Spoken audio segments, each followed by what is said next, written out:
দুজন যে একসাথে নেমেছিলাম রাস্তায়, যে ইউটিউব জার্নি যাকে বলে, তো সে আমার হাতে নেই।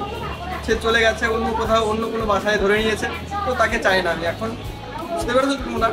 তো আমি সেটা নক করে বলতে যাচ্ছি না, একটা কথাই বলছি যে আমি যেমন দিচ্ছি এটা অবশ্যই তোমরাও এটা ভালোবেসে লোককে তোমরা এটা কি সাহায্য করো যাকে বলে। Hello guys, good morning, welcome back to my channel. তো আজ আমি খুব খুশি যেহেতু আজ আমার পেমেন্ট ঢুকেছে।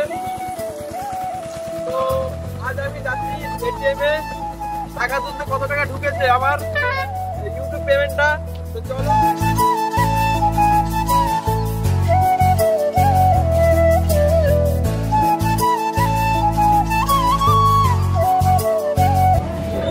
টাকাটা পেয়ে আমি যতটুকু খুশি, বেশি খুশি যে ভালোবাসা, বেশি খুশি আমি। এ আমাকে ছেড়ে গেছে কাছে, তো তাতে কি হয়েছে? তোমরা তোমার পাশে আছো, তোমাদের জন্য আমি এত দূর এগিয়েছি এবং তোমরা পাশে থাকো আমি কিন্তু অবশ্যই জানি।